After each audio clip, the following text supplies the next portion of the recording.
Praise the Lord. आप सभी को जय मसीह की बाइबल पवित्र वचन में आप सभी का स्वागत करता हूं। मेरे प्रिय मसीह भाई बहन, मैं आज परमेश्वर के वचन से, परमेश्वर के कलाम से उन वचनों को लेकर आया हूं जिनके द्वारा हम अपने जीवन में, अगर हम खुदा के इन वचनों के अनुसार कार्य करते हैं तो हमारे जीवन के लिए, हमारी ब्लेसिंग के लिए, हमारी आशीषों के लिए बहुत बड़ी कारण बन सकती है मेरे प्रियो। लेकिन अगर हम इस खुदा के वचन के अनुसार ना चले और हम किसी काम में जल्दीबाजी करें और हम चाहें कि हम किसी और भी परमेश्वर के रास्ते के विरुद्ध जाकर, परमेश्वर के आगे के विरुद्ध जाकर हम कोई कार्य कर जल्दी से जल्दी अपनी ब्लेसिंग आशीषों को पाएं या फिर हम अपने जीवन में बड़े बड़े कार्य करने पाएं, तो मेरे प्रियो मैं बताना चाहता हूं कि परमेश्वर का कलाम आज उन बातों के लिए परमेश्वर आपको जरूर इन वचनों के द्वारा बात करेगा कि आपको कैसे रास्ते पे चलना है, कैसे रास्ते पे नहीं जाना है। क्योंकि मेरे प्रियो, आज संसार में बहुत सारे भाई बहन है जो गलत रास्तों को अपनाकर ज़्यादा से ज़्यादा अपने आप को ऊंचाइयों पर लेकर जाना चाहते हैं। लेकिन मेरे प्रियो, अगर खुदा के वचन के अनुसार वो नहीं चला रहे अपने आप को, तो मेरे प्रियो आप ये मान लो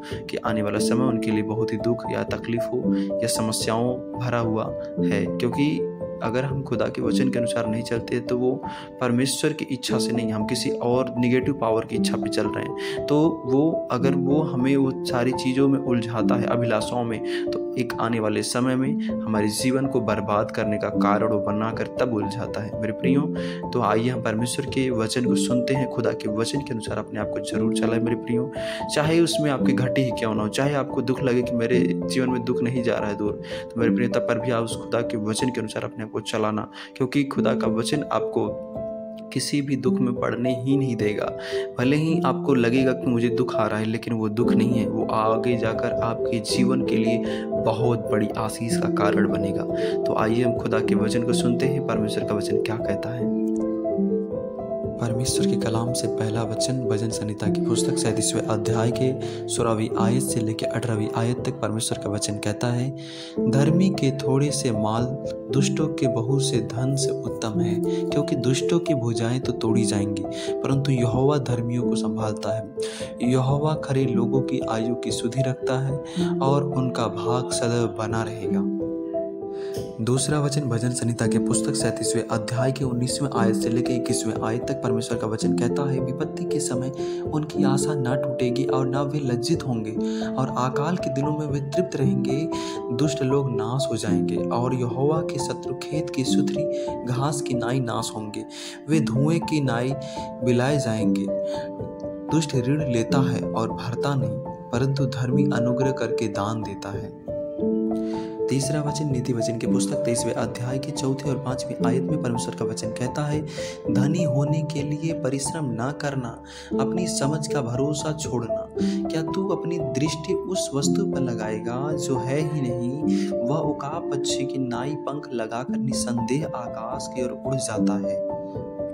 चौथा वचन इब्रानियों की पुस्तक 13वीं अध्याय के 5वीं आयत में परमेश्वर का वचन कहता है, तुम्हारा स्वभाव लोभ रहित हो और जो तुम्हारे पास है उसी पर संतोष किया करो, क्योंकि उसने आप ही कहा है कि मैं तुझे कभी न छोड़ूंगा और न कभी तुझे त्यागूंगा। पांचवा वचन पहला तीमुथियुस के पुस्तक 6वें अध्याय की 9वीं और 10वीं आयत में परमेश्वर का वचन कहता है, पर जो धनी होना चाहता है वे ऐसे परीक्षा और फंदे और बहुतेरे व्यर्थ और हानिकारक लालसाओं में फंसते हैं, जो मनुष्यों को बिगाड़ देती है और विनाश के समुद्र में डुबा देती है। क्योंकि रुपयों का लोभ सब प्रकार की बुराइयों की जड़ है, जिसे प्राप्त करने का प्रयत्न करते हुए कितनों ने विश्वास से भटक कर अपने आप को नाना प्रकार के दुखों से छिलनी बना दिया है। छठा वचन मलाकी की पुस्तक 3 अध्याय की 10वीं आयत में परमेश्वर का वचन कहता है, सारी दशमांश भंडार में ले आओ कि मेरे भवन में भोजन वस्तुएं रहें। और सेनाओं का यहोवा यह कहता है कि ऐसा करके मुझे परखो कि मैं आकाश के झरोखे तुम्हारे लिए खोलकर तुम्हारे ऊपर अपरंपार आशीष की वर्षा करता हूँ कि नहीं।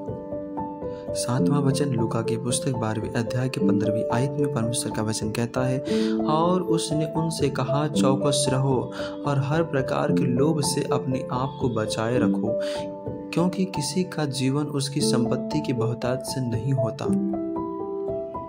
आठवां वचन मत्ती की पुस्तक 6वें अध्याय के 24वें आयत में परमेश्वर का वचन कहता है, कोई मनुष्य दो स्वामी की सेवा नहीं कर सकता, क्योंकि वह एक से बैर और दूसरे से प्रेम रखेगा, वहाँ एक से मिला रहेगा और दूसरे को तुच्छ जानेगा।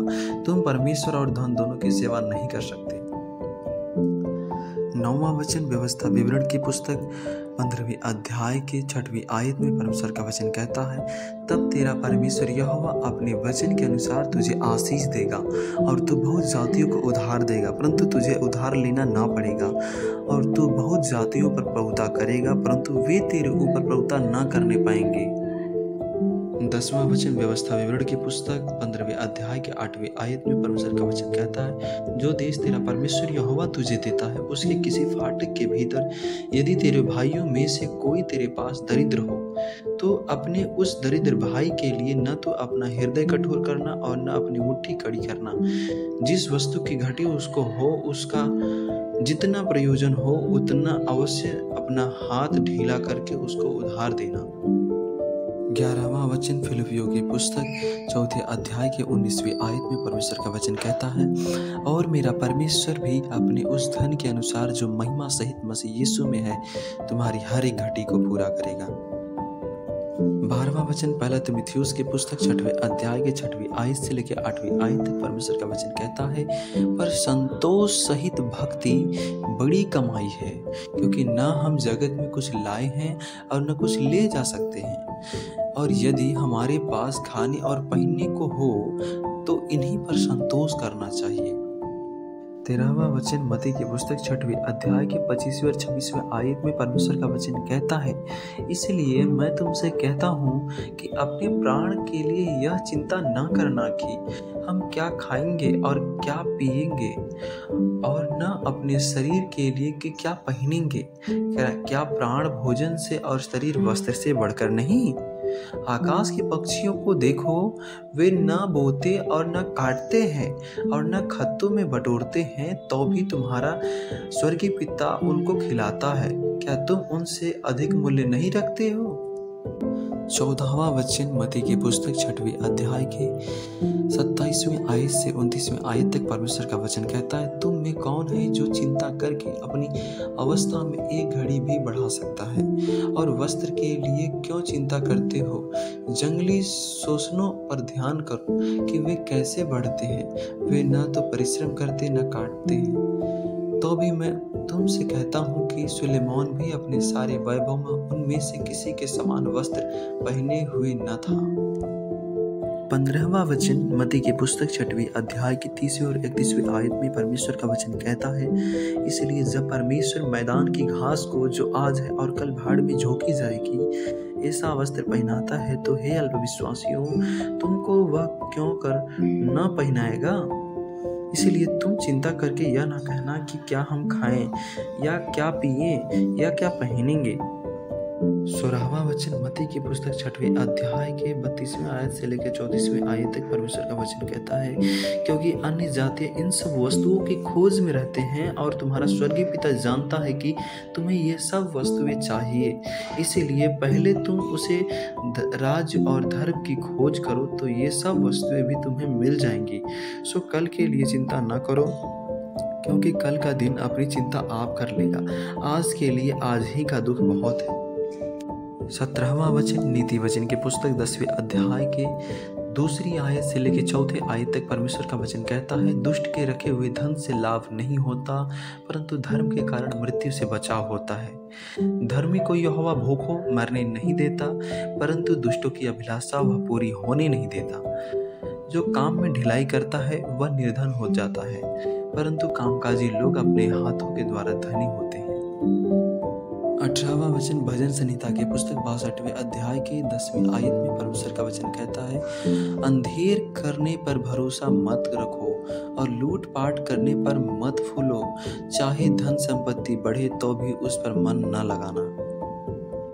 धन्यवाद मेरे प्यारे मसीह भाई बहन, परमेश्वर के इन वचनों को सुनने के लिए। मेरे प्रियो, परमेश्वर आपको इन वचनों के द्वारा आशीष दे। मेरे प्रिय मसीह भाई बहन, मैं आपसे बताना चाहता हूँ कि जैसा खुदा का वचन कहता है वैसे अपने आप को चलाएं। आप किसी गलत रास्ते पे ना जाएं, ताकि खुदा का क्रोध आप पे भड़के। मेरे प्रियो, परमेश्वर के वचन के अनुसार आप चलाएं। आप जितना सोचते हो उससे कई गुना खुदा आपको देना चाहता है। मेरे प्रियो, आप अपने इस भाई को सपोर्ट करें और चैनल को सब्सक्राइब करें, लाइक करें, शेयर करें और कमेंट करें।